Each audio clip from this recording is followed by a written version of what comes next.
What's up, everybody? On this episode, we gladly dedicate it to you guys. This episode is all about you, the listener.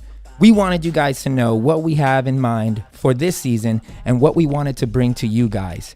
We want to make sure that you guys are benefiting from everything that we do. So in this episode, we're going to give you our heart of what we want you guys to get from season 7.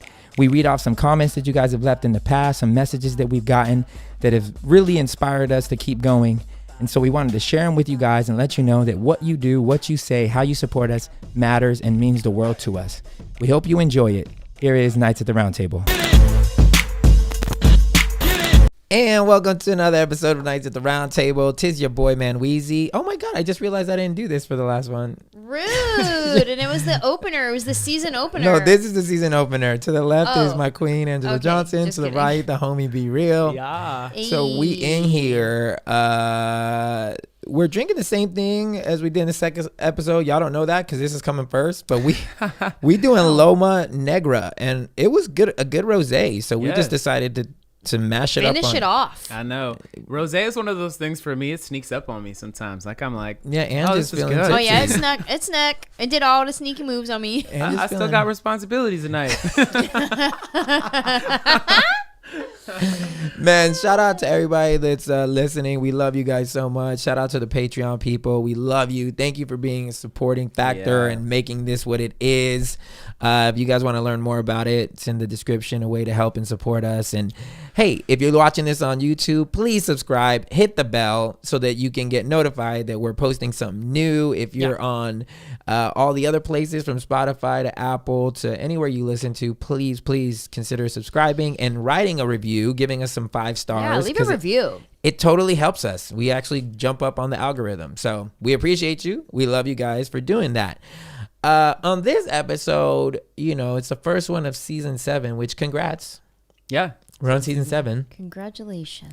I think that's a big accomplishment. I'm still confused. I thought the other one was the opener, so I'm like, No, wait, not what did that. we say in the other episode? No, I mean, we talked about, we're almost at 100 episodes. But Yeah. it's really exciting to be at season 7 and to even come close. I think this season we will hit 100 episodes on this season, when probably we towards first the end. started this, did you think we would make it this far?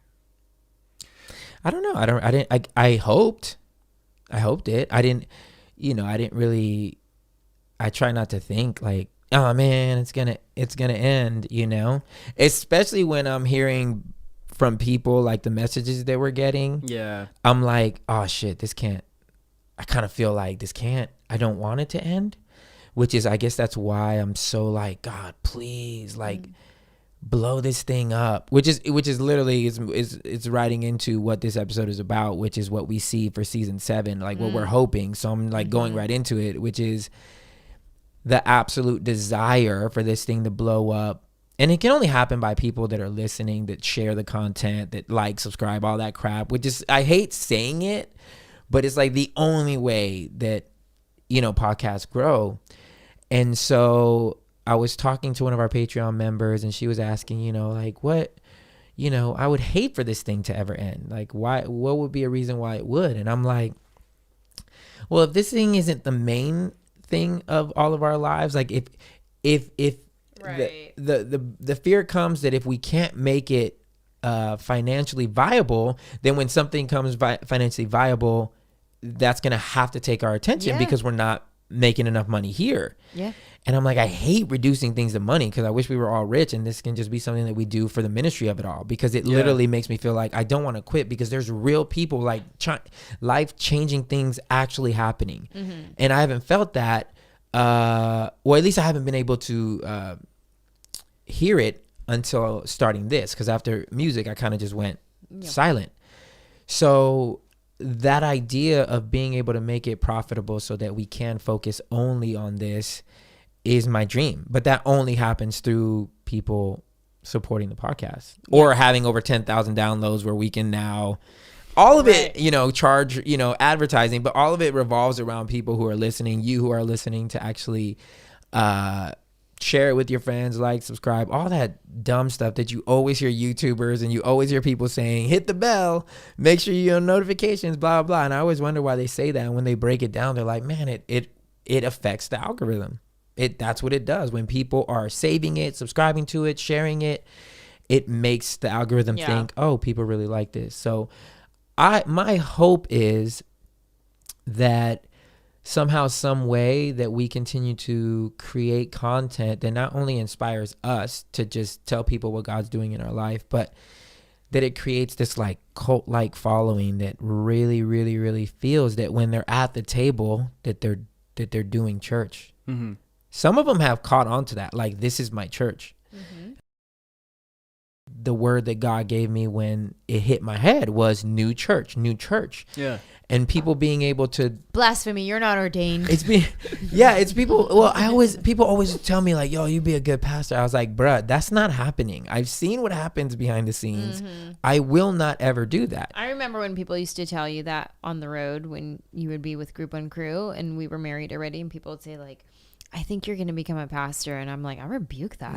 No. Like, Nah, I'm good. that ain't happening. I am no pastor's wife. No distant pastors, but it's just I good on you guys, because the amount of politics, the amount of crap that a pastor has to deal with just to keep going is very, very intense. But to be able to break down what we think church is or what it has to look like, entering into a new wave of technology, like this can be church, this can be community. I love it that the Patreon family is like, yo, we're friends now. Like, I can actually go into their city and hit them up and do lunch and do whatever. And we talk, like, we message each other all the time. And I'm like, man, that's a really dope thing that we've been able to create, like an actual community. And I know at the beginning we laughed because I was like, oh man, I hope people don't think it's cheesy when we say our benediction, which is, you always have a place at the table. But the amount of people that have like gravitated to it and really grabbed onto it makes me feel like, oh, good. They know that we really, really mean it. Mm-hmm. Like, you have a seat here. Like, there is nobody that's really that we won't accept, in the sense of, we love to hear what's on your heart. We love to hear what you're going through. So my hope for this season is that it continues to build and that our numbers go up, that we can actually make this a thing. Because it really, really would be the only thing that would put me back on the road, is traveling and doing this. I think it would be freaking amazing. Yeah. There's no pretense. There's no, like with the artist thing, there was always like, oh, what are you doing for your show? What are we wearing? Well, what videos are on the back? Like, how do you make it really entertaining? It was always so much pressure to perform. Whereas this, there is no performance. There's just authenticity. Yeah. And if you can be authentic, that is entertaining. Because how many people are really, truly authentic, really just saying what they feel, whether it, it's not popular opinion or not. So that's my prayer. Knock on wood. Yeah. And the other thing too, I think about it is like, because you're saying that there's that pressure on the road. There's that pressure within churches as well, right? Some of these churches, and again, it's no knock against them, but it's just saying like at this point in time, some of these churches become a size where vulnerability, authenticity aren't necessarily the values reflected in their programming or their sermons. And this is a church service where those two things are the prerequisite. Yeah. Like, there's not, are you somebody? What do you do? Are you yada, yada, yada? How long have you been a part of this before? Have you taken our starter classes? All this sort of stuff. It's like, hey, can you just come to this table and be as honest as possible? Yeah. And to me, I think that would be so beautiful. Like, that would be, I could just imagine being on the road and going into these cities and having these honest conversations with people. I just think it would be so liberating for people. Yeah. I think it would bring so much healing to hearts. Oh, cool. Like, can you imagine someone who's someone who hasn't stepped foot in a church in a very long time because they've been hurt, and the way that they have thought about God was like frowned upon by so-and-so elder at the church. For them to come to one of these nights and have this conversation and start to hear all these things that we're vulnerably processing with you guys about God as we begin to evolve, and them feeling like, oh, I'm not alone. Yeah. I'm not crazy, which has been like, to me, on the good side, when I've had really good experiences with God and services, it was that same feeling. I'm not alone. Yeah. Like, man, there's other people who are experiencing the same thing with me, and God is here with me right now. And I just think like, you know, there's been so many people who've coined it a different way. It's like God can only truly bless who you are, not who you pretend to be. It's like one of God's biggest stamps of approval and blessings is honesty. Yeah. And I just think like God is all over this podcast. And God is all over these episodes. And it's not because we always say the right thing. It's not because these thoughts that we have are fully formed. God is on this podcast because our intention is to connect with him, and we are being as honest as possible. Yeah. And that's why I think this podcast is so powerful for people, and people are really finding a lot of value in it. And that's been the surprising thing for me is like, you kind of hope, like when we first started this thing, my hope was like, hey, there would be some people who would vibe with this. Like they would catch a good thought and it might spark something in them, and that might put them on this journey. But instead of people just kind of feeling like a spark or inspired, people literally feel like, that's my family now. Yeah. That's my community. Yeah. And I'm going to do everything that I can to continue to go on this journey with them. Yeah. Not just me. I get here, I get a quick meal, and I'm off on my way to whatever I was going to. It's like, no, I'm not just here to get a meal to go. I'm eating in with this family at this table in this community. And the fact that, like, again, so many messages, like probably for me over the course of this podcast, there's probably been 100+ messages I've gotten from different people. And they're just like, thank you so much. Like, this podcast was exactly what I needed, because I felt like the journey that God has had me on and the questions that I was asking and the doubts that I've been entertaining in my head, I just felt like there was no other Christian people who were connecting with God, who were going through these same things. And then I found you guys, and it's literally helped like bring language to what I'm going through right now. And that's beautiful. Like, to me, that's so incredible that this podcast is literally helping people give language to what they're processing right now. And that's a game changer. Like, that makes all the difference. It's the fact that like, oh, someone's on the same exact journey with me and they're able to communicate. That's like why music is so powerful. You know what I'm saying? Yeah. Like, it's like these lyrics. It's like, oh, they wrote exactly how I feel. Like, this podcast is a version of that. It's like you're giving words and language to what other people are currently feeling and they're currently living right now. So yeah. I think about how when I first started on my journey of asking questions and saying, hey, something's not sitting right with me with just doing the same old routine that I've always done.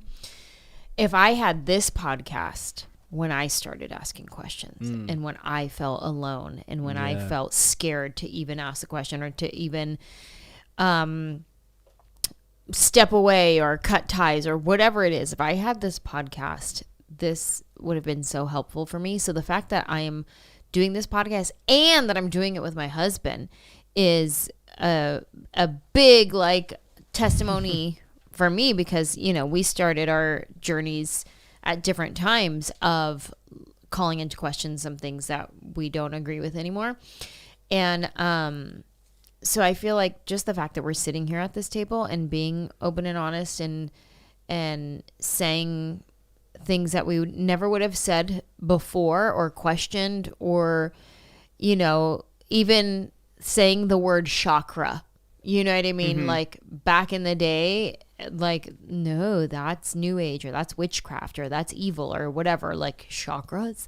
And then like you learn about it, like feeling liberated enough to like learn about things is beautiful, but having a safe space to do it with, and have a place that, you know, like every Wednesday, you know, when we're in season, every Wednesday, there's going to be a new topic that either I'm questioning myself or that I hadn't even thought of yet, or like you said, like sparks a journey, sparks, you know, some sort of like ushering down the path, like a little bit like, I want to go down this road, but I don't know, let me just peek from here and be like, I don't know, it looks like kind of where I want to go. And you get that little nudge, like, just go ahead, go. It's safe. Like, we're here with you too. Like, you're not alone. You're not by yourself.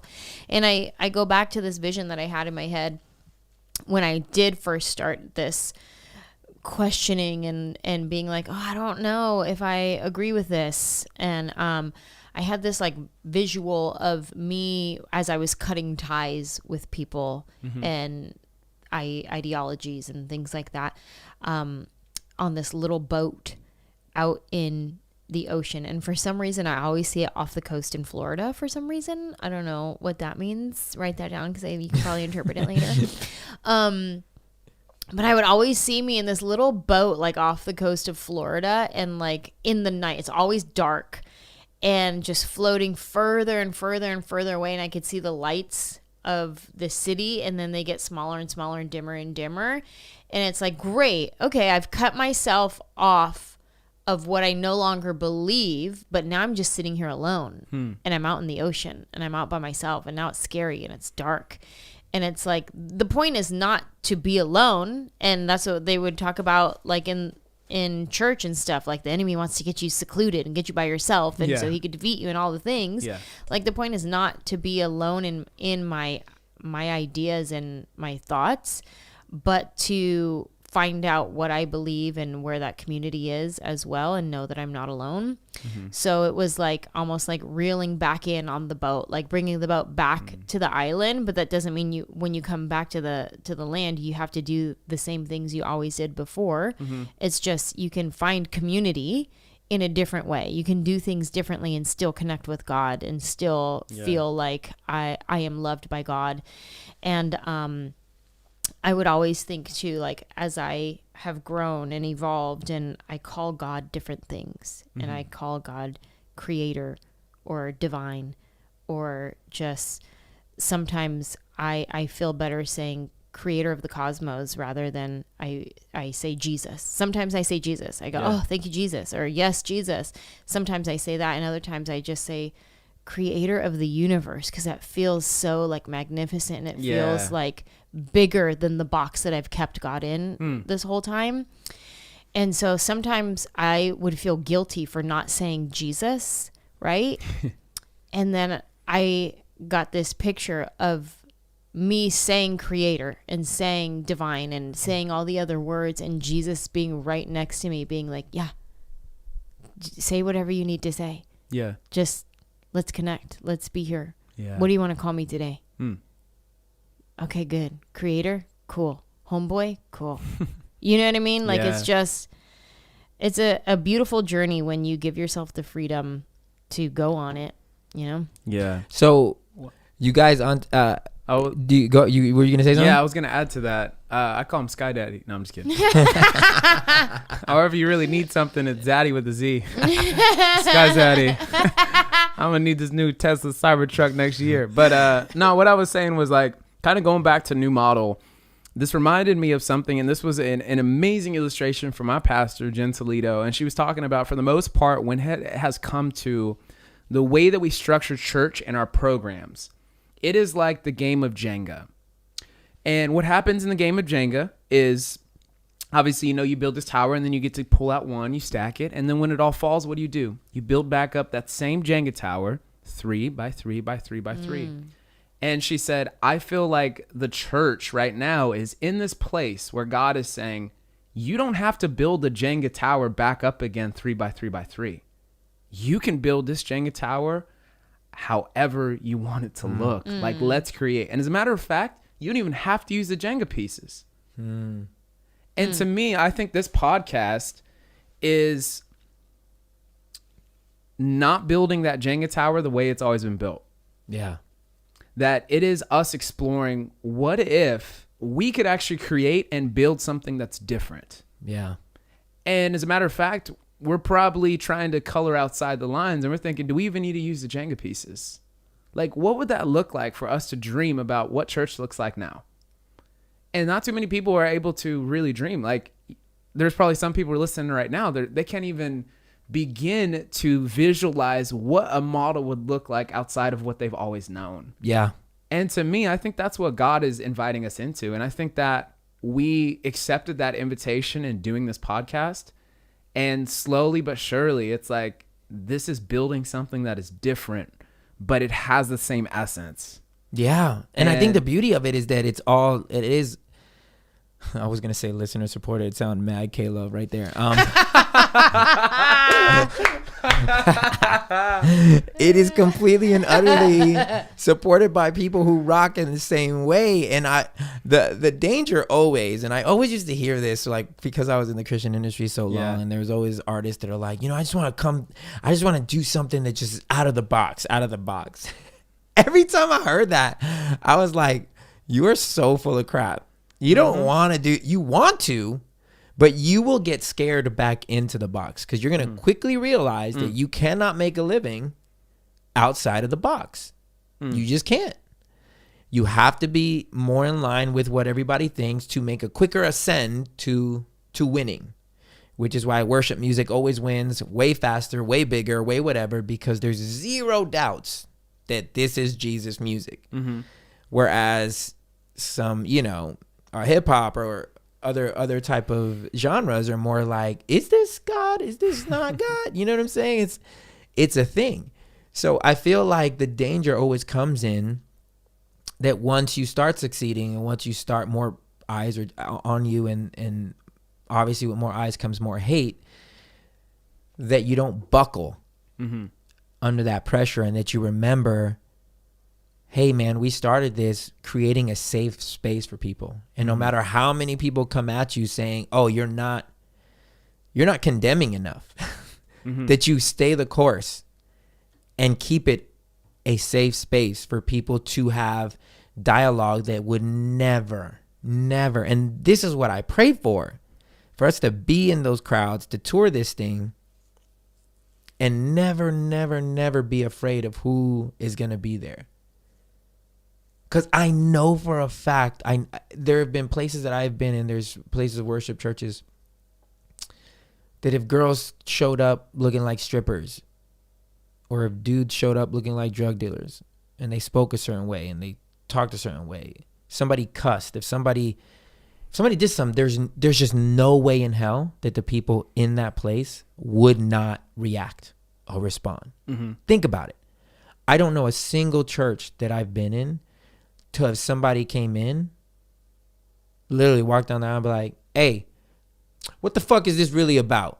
That everybody would not lose their minds. Right.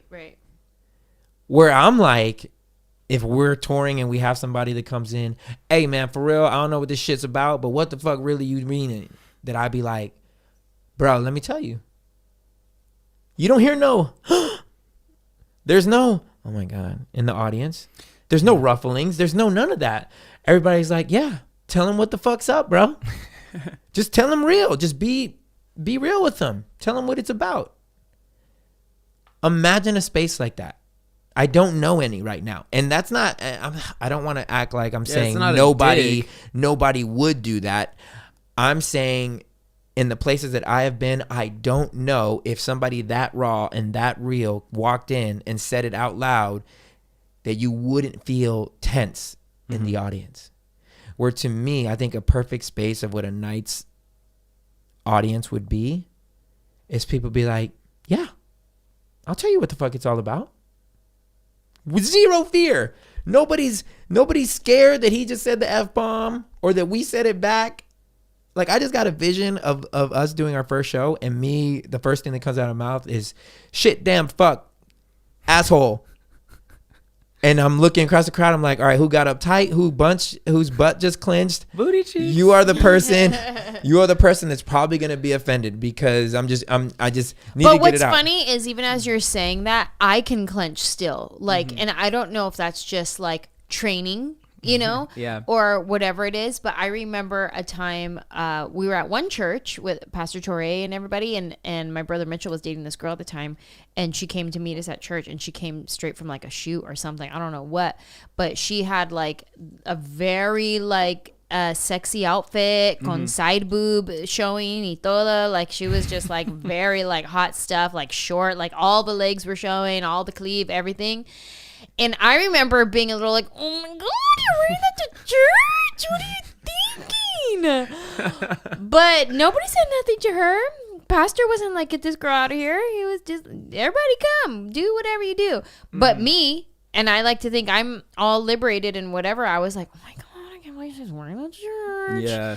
So I feel like there's even like, if I were to hear that, I would probably clench a little bit and be like, oh my God, because it's, I don't know. There's something about like when you've been like in this robot routine your whole life and then you hear something different and you're like, it's like, I don't know. I want to make sure that we work towards the place where we never get tight booty. You know what I'm saying? Because if we really believe, come as you are, Christ accept you as you are, like you don't need to get cleaned up, then that means it doesn't matter how they show up. It really doesn't matter.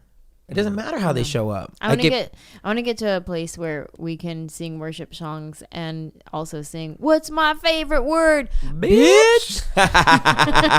Shout out to Saint Too Short.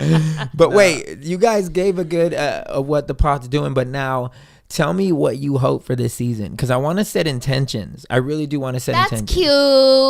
That's cute. Babe. I do. Like I want to speak it because I've been literally That's like cute. in my mind. I've been like, Jesus, how do we do it? How do we do it? I literally was Googling today. How do you organically grow a podcast? Because it's so difficult. Aww. And I'm not trying to skip. Well, I know we're only on year 2 or 3 or something. Not even. I think 2.5. Yeah, it's 2. We're young. So I'm not even mad at where we're at. I'm just like trying to see, as much as I can, what can we do to be, better and grow. So I really have this heart about that today, while still being effective, while still being a place where there is no one that feels uptight at all. And you think, because the over religious will say, oh, they feel comfortable with you because, there's no conviction there. Y'all are all living in sin. So it's like, of course a sinner is going to feel comfortable with you, but I don't know if that's the thing. I think they feel comfortable. The guard goes down so that we can give them a message of, man, God really does love you. And it's not going to be this pretentious God, but it's going to be like a real, genuine, where you're at God. So what would you say for this season? Like, what do you want to see specifically? For me, I want to see the Patreon community grow, because the conversations that we have are so good together. Mm-hmm. It's so rich. Like I think like this podcast is great and these episodes are great, but that Patreon community, like when we meet monthly and we have our Zoom meetings and we're just sharing just like what God's sharing with us, what's going on, and that's like in real time. Yeah. So sometimes with the timing of when we record these podcasts and when people actually hear it, there's like a lot that can happen. Life moves really fast. Mm-hmm. So by the time someone hears this, like who knows where they're at. But with those like live get-togethers or at Zoom, but they're live, I feel like they get so real, and there's something so powerful about coming together there. And just that synergy that's between the community. And as it's like, it feels like every time that we get together, we go deeper. Yeah. It's like small group. Well, because we're real friends at this point. Like, I really do feel like friends. Yeah. Like, it's not like, oh, they're Patreoners. And we're talking about the VIPers that pay $25 a month. Like, these people have been like we're becoming real and actual friends, and it's not like bot friendship. Like, we're not like hey, cool picture, I'm glad you're having fun with your friends. Yeah, it's not like that. Granted, they're supporting a monthly thing, but it's because they like genuinely are putting their money where their mouth is, and it's really impressive. One of them, Jennifer, who is out on the podcast now, because we're now interviewing our Patreon members, and they're being on the podcast that they're helping build. I thought she was so dope. A, because her story is crazy. Yeah. Okay. Yeah. B, because she's like, which I haven't told you this, B, I told Lance. She's like, how can I help? Like, I'm a small business. How can we do something? So it was her idea. She's like, I want to do an event in San Diego. Hey. Like, would you guys come down? Like, what would it take? How could we do it? Blah, blah. And she literally is like, I want to sponsor an event. Like, I'm willing to put my money up and do an event. Yeah. And I'm like, dude, that is so freaking dope. And that may be our first event. Like, if we can rally up, and I'm not expecting a lot of people, 20, 30 people show up, it would be perfect. Yeah. Yeah. Because it would still feel like a very, intimate setting. But it's something that I want to definitely consider this year. Her and I are trying to figure out a way to make it happen so that we can show up there. Cool. But that's like, again, that's like real community. And this is the thing that I want to protect on this podcast. It being a legitimate, like, church family, is that we continue to not do things the way everyone wants us to or the way we've seen it done before. Like there are no rules in that aspect. I'm sure there are some biblical people that would say you need to put yourself under a covering. I think we're under a covering. I think Jesus is very much our covering and very much, guiding us, and we're not introducing anything that's heretical or anything. But I don't know where B says he wants to see the Patreon grow, and I agree. Queen, what about you?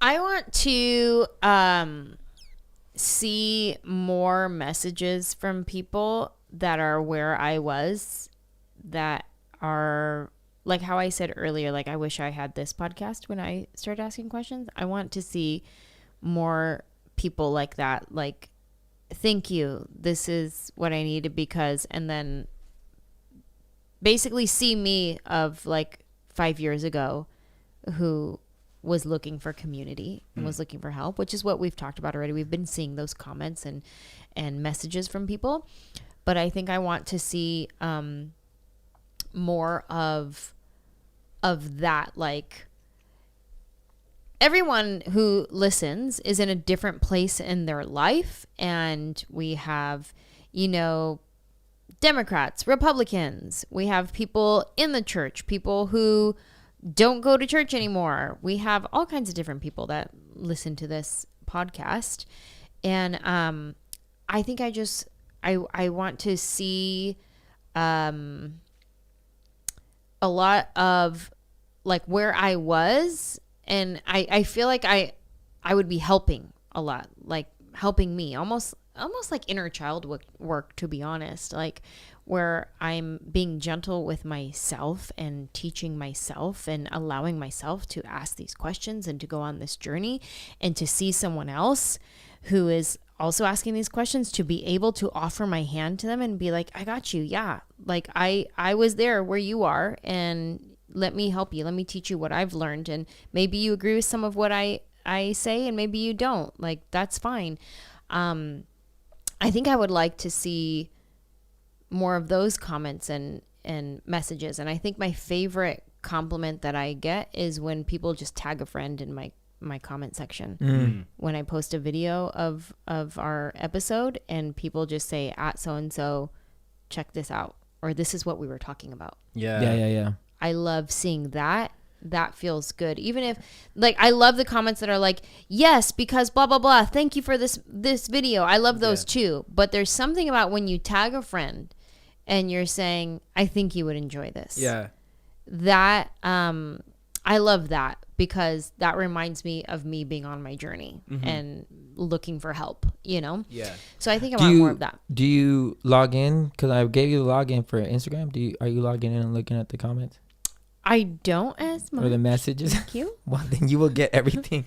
I'm saying log in so that you can get the messages, so that way you'll be able to. My other thing that I want to see, and I wrote this down earlier in my phone so I wouldn't forget to say it. I feel like we're going to see a love connection in our Patreon group. Ooh. Yeah, like really? I feel like, because you know how we talk about our people connecting with each other and we're becoming friends and like all that kind of stuff. I really feel like there's a possibility of a love connection within our Patreon. Ooh. Are you just like NATRT speaking 2022? Yes. Are you speaking this into existence, or are you saying I'm you're getting speaking vibes? it for someone. Oh, okay. It just came in my head. It popped in my head.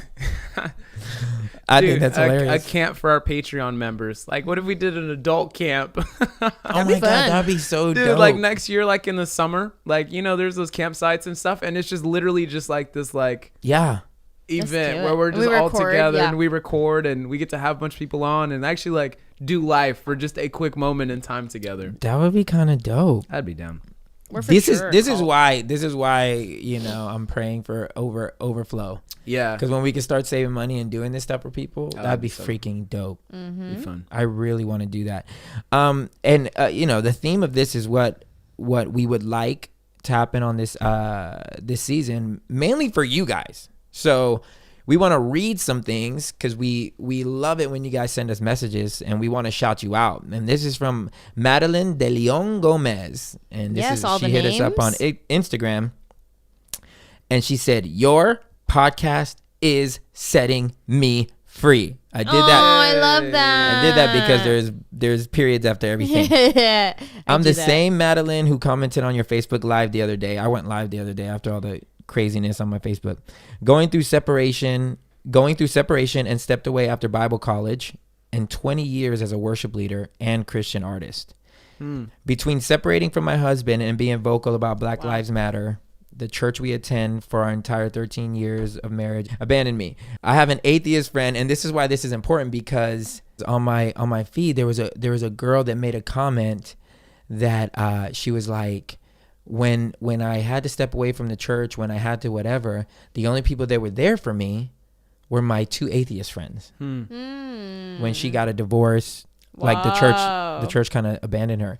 Darn. So this is why this is so important. I have an atheist friend and another who is a deconstructed Christian who've been my lifeline.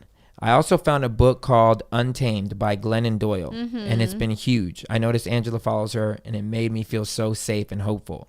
I've been following you both on social media for years, but I just started listening to the podcast. It is literally medicine.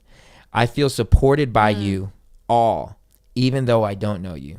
Thank you. Thank you all for all your content. Wow. Thank you for all your studying, vulnerability, creativity. Wow. Thank you for what you are to each other. It's so healing. Oh my God, I love her. Yeah. I love hearing stories like that. Let me see her. And I'll get a couple too. Like there's this guy, I won't mention his name just because I know his story is personal, but like within the last month, he started listening to Knights at the Round Table from the beginning. So he went through back all the previous seasons, and he's just like, hey, I love your perspective, what you bring to conversations, the love story between you and your wife, and I just appreciate how vulnerable and authentic all of you guys are. And he said he says, can I also say that you guys give me a lot of hope? I've been feeling so disconnected from other Christian people because I don't fit into their mold, the churchy thing I mean. And to be totally real, a lot of times it kind of pisses me off. And so he kind of goes on and he shares a little bit of his backstory, like this church kind of like abandoned him and he felt like really disconnected because he wasn't fitting in their mold. And so sort of like feeling like a black sheep, all of a sudden finds a community of people where he's like, I feel connected again, you know? And so, and then the fact too, it's like being in that space and then all of a sudden there's something that gives you hope. Like, I know what it's like to be in that place. And that's something I never underestimate. Is the fact that when someone feels abandoned, lonely, disconnected, the fact that you can now become a source of hope for them, like that's mainly the conversations I have with people who will message me about the podcast is like, this thing is giving me so much hope. Yeah. Like, I don't fit in that mold, but here I feel accepted at this table. I love that. You know? Here's another message from a Nat. I'm not going to give last names. Man, this pod was fire and so on point. Me and my girlfriend have been together for almost 13 years. We have been saved for the last 5, and the struggle with chasing God and being gay is on another level. We have sat through church services with our whole families, and the pastor literally preaching hate and saying we are going to hell. And not one person had the guts to stand up and say, hey, man, you are pointing out these 2 people right here. Not cool. We have served in churches where we could do all the background work, but never allowed to be acknowledged because there's no way a gay person can serve in the church. I do believe God loves and shows favor to all who follow him. Just major props for talking about this topic, and know there are so many gay people out there who just want a connection with God, and the church just keeps getting in the way. Sheesh. I cannot, just to think about, especially your episode the other day, talking about I can't imagine having my own insecurities of am I worthy of God's love? You know, if you mess up or if you're just human, you know, and then also have in your ear religious people telling you God hates you and you're going to hell, or God loves you but doesn't love the sin, so unless you change you're going to hell. I cannot imagine that journey. Like, I feel like I would have given up trying to like pursue God and be like, oh, well, it's too hard to, he hates me and all the religious people hate me. So let me just live my life with no God. Like, the people who are gay that still pursue a relationship with Jesus inspire me so much, because they aren't fighting so many voices in their head and in their actual ear telling them you're wrong and evil and going to hell. Yeah. I cannot imagine being on that journey. That's what made me break down and cry when I was talking to Melinda. I was like, man, I can't imagine. I can't imagine. And what she said, you know, was so beautiful. Like, that we're getting in the way. And I'm like, I know that pisses people off, but I'm like, man, don't get in the way of somebody's personal relationship. Like, let them do the deep dive, you know? Here's another one from K D. I don't know that's the person's real name. I don't think so at all, but this is my favorite podcast. I felt I needed to come tell you all why. It's hard for me to talk about my kids. It's hard for me to talk to my kids about sex, but after hearing a few of your episodes on the subject, I started sharing them with my 20-year-old daughter. Real quick backstory. I got pregnant with her as a teen, wasn't a Christian until after she was born. The podcast has been so amazing at helping open up dialogue. I sometimes feel like I don't know enough of the Bible since I got to it so late, and I always feel a bit awkward at Bible studies and small groups when I voice the way I see things. Being invited to this table, like you guys say, and listening, and listening to you all has made me feel less awkward and like the way I feel towards things is okay and still honoring God. I adore this podcast and listening while I'm cleaning. My 20-year-old daughter loves this podcast and has told her friends about it. And she sits with me and likes to talk about the subjects. Yeah. What you guys do is awesome. I love that. A freaking mom who couldn't converse with her daughter about these things. Now they sit and they chat it up. Yeah, I love that. That's amazing. Yeah, like that's interesting because I got kind of a similar thing, but it's in the different sense of like, hey, you guys are having conversations that sometimes can be tough to have, but the fact that you open the door, it's a lot easier to walk inside. But then the other thing is finding the connection, the fact that, oh, you guys are having tough conversations as well. So like there's this one guy and he was just saying, hey, at the time when I found Knights at the Round Table, it has literally helped me make it through this dark season of my life. I found myself at the intersection of questioning a lot of things about my life and my faith, about God, and this podcast has helped me realize that there are other people who are actually diving into these tough topics as well. Like literally like a lifesaver, like people feeling like, man, I'm drowning in all these sorts of things and I'm feeling completely overwhelmed. And in a sense, this podcast has been like this lifeline for them, like throwing them out like, hey, come on to this boat. You're good. You don't have to sink. You don't have to drown, you know? And I think that's a visual for a lot of people who find this podcast. And that's the other thing too, that makes me just like, man, God, you really are like the best orchestrator. Like this podcast, it's finding its way to people at these times where like God knows that they really needed it. Yeah. You know? And that's the other thing that's like super encouraging for me, that I'm thinking like, obviously I have a huge heart for ministry and continue to do some speaking and stuff. But in a lot of ways, I'm thinking like, man, part of me was like, part of my purpose is actually doing this podcast. Yeah. Like in the way that I'm able to use my voice in a way that feels authentic to me. Like in a lot of ways, like some of the stuff that we say isn't going to be the thing that packs out conferences. Right. It's not going to be the thing that draws 17,000 people to Atlanta every fall. Right. And I'm okay with that. Because when you look at like, you know, numbers aren't as important in that sense. It doesn't legitimize the credibility of what you're saying. And a lot of people look to the numbers to legitimize that, as far as like, oh, you can draw this. No.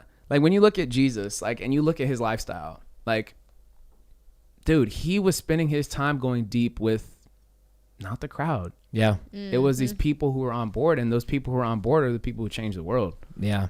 Yeah, I agree. That's good. I would literally be okay with the few. I'm like, Jesus, find me like 10 really rich people that rock with us, and just let them be the donors of I'll make this shit a nonprofit real quick so they can get their write-offs. Because it's literally like, if there's a way to figure out how to make money outside of this thing so that no one ever has a hold on the truth that's being spoken. Like, and I don't think any of the Patreon members would want that. I don't see any of them being like, oh, say what we want you to say or else we're pulling our funding. Right. Which is the beautiful thing, because that is how churches typically ran. Like, if you ever step outside of what the congregation feels is acceptable, and we're not talking about, don't take it like crazy, we're not talking about like actual heresy or actual like, just going outside of the Bible for the sake of just doing it. But we're talking, you can always sense a spirit of someone who's just not trying to follow God. But I'm talking about just being okay with asking the questions. T.D. Jakes said something on I was listening to him yesterday while I was doing my morning run, and he said something which I haven't heard come out of T.D. Jakes, because T.D. Jakes is from the old school. I love him, but I haven't been listening to him as of sort, because I'm listening more to Zahn and Roar, and just like really like progressives, thinking way ahead. But I was like, let me go back to some T.D. Jakes, and he said something that I was like really like proud of him. I love T.D. Jakes. And he talked about, he was like, I don't understand why people limit God to the Bible. I was like, ooh, where is he going with this? He said, God was speaking to people before and even while this thing was being written. They weren't using this book to determine if God was saying something true or not true. I was like, oh, shoot, Come T.D. Jakes. through. He's like, all they had was the relationship of God inside of them. He would speak to them. Before this book was ever in existence, God was speaking truth. He was speaking truth that wasn't even contained in this book. So why then now are we limiting him to this book? Yeah. And it like blew my mind, because it's something that we've all been trying to say, but he just said it in a really good way. Like, how can you limit a God that has spoken through ages before paper even came into existence? Right. The conversations that he has had with his people, do you honestly think that it hasn't been outside of the conversations that have been discussed in this book? These measly like 66 books?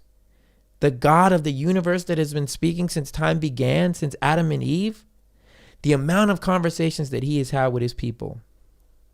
Do you think that he has not gone outside these 66 books of things that were spoken, ideas that were wrestled with, thoughts that were, that were addressed from his people? And I was just like, wow. And his argument was like, then why try to confine him to this book?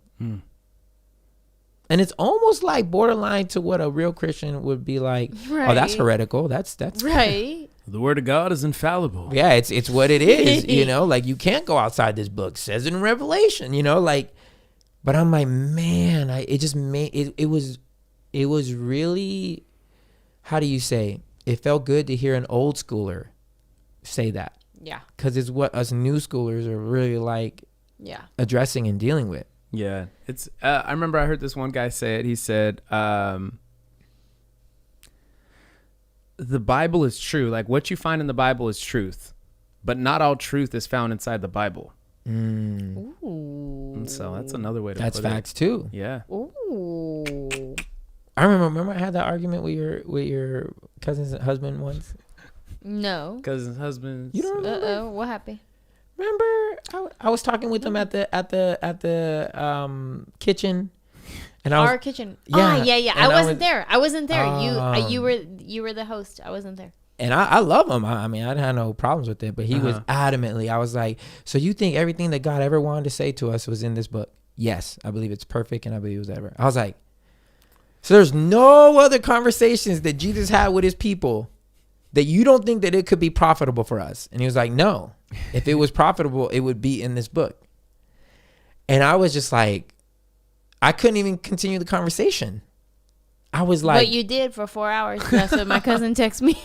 I was flabbergasted because I really was like, oh my God, I'm not discrediting the Bible. I'm just saying, do you really think that everything that Jesus and God wanted to say, do you think that they're okay with it just being summed up in these 66 books? Like, I'm like, I can't think that Jesus is up there being like, yep, everything I had to say, 66 books.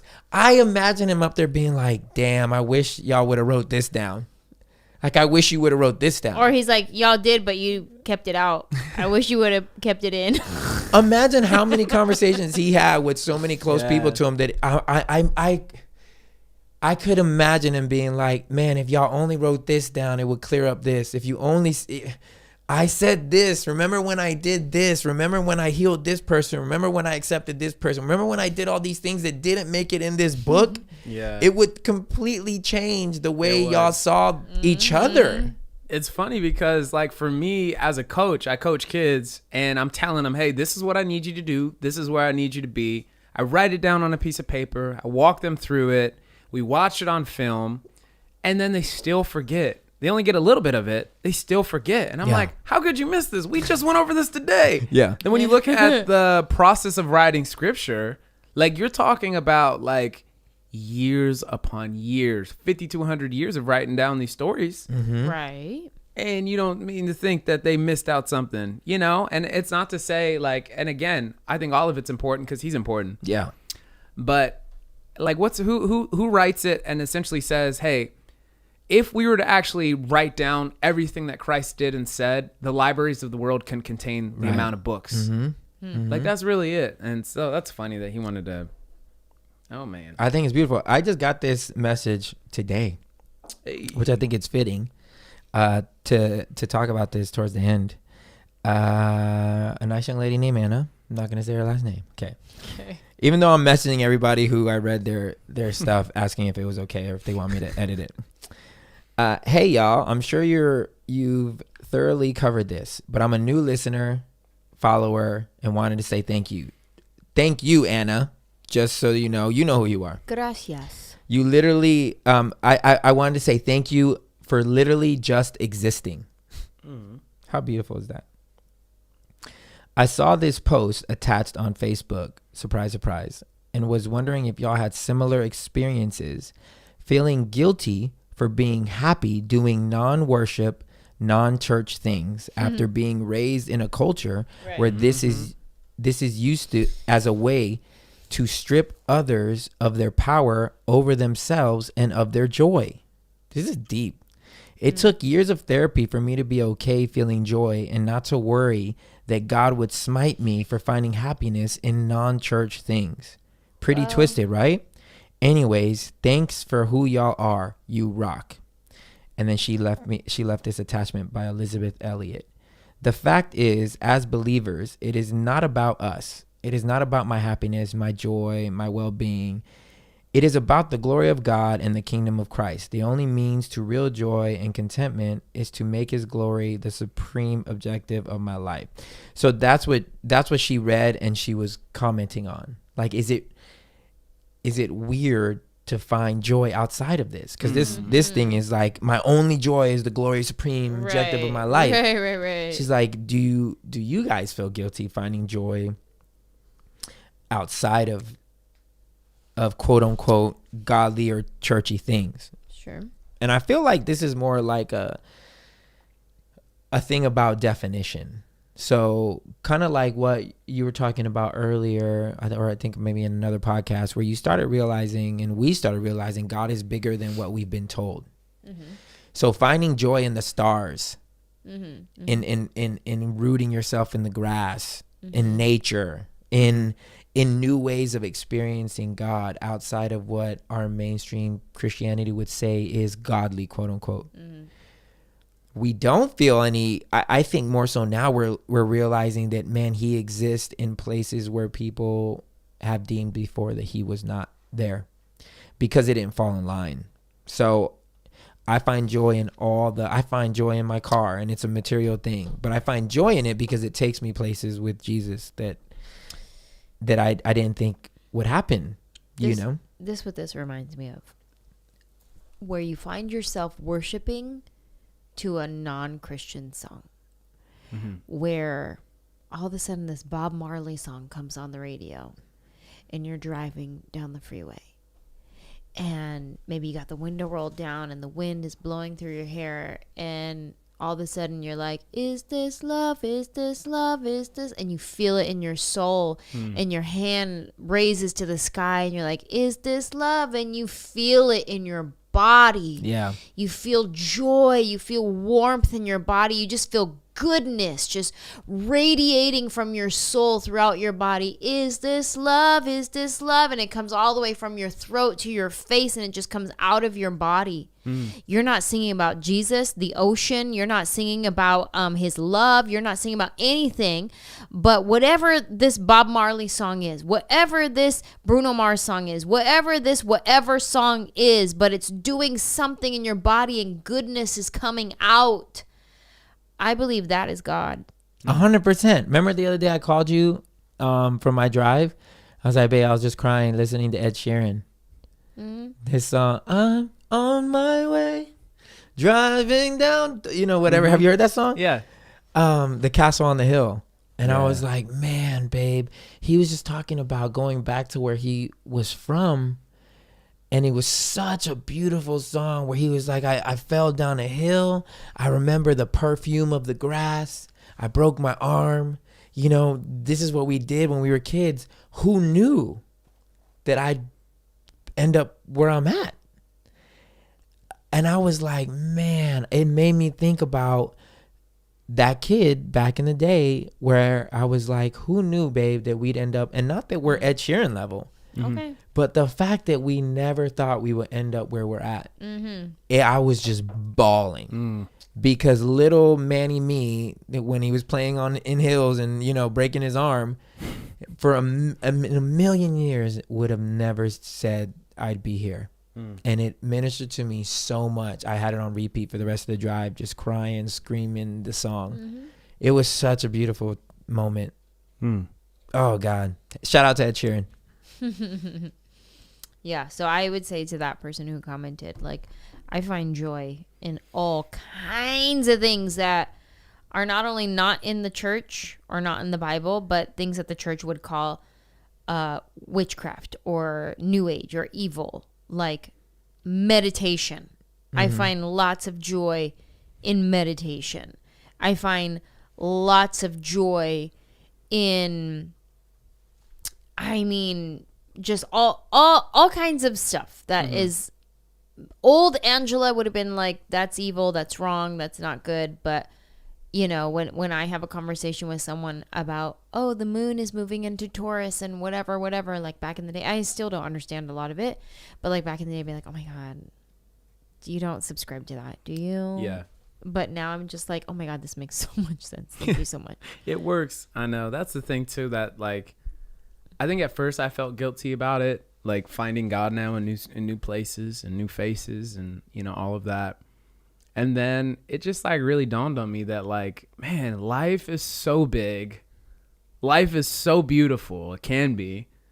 And life can be so exciting and such an adventure. And it's like, who wouldn't want to do that? And find God in all those things. You know what I'm saying? Like, this is a world to explore. There are things to experience and to taste and to see and all this sorts of stuff. And God is big enough that he is in all of it, and so. Yeah, I freaking love it. And look, guys, this freaking episode is all about y'all. For those of you who rock with us this long, for those of you who are subscribed, who are sharing, who are doing all the things to help this thing move forward, we love you. We appreciate you. For those of you who are on Patreon, I set a goal this year. I don't even know if we're even close, but I was like, I want 1,000 people to sign up, even at the $2 level.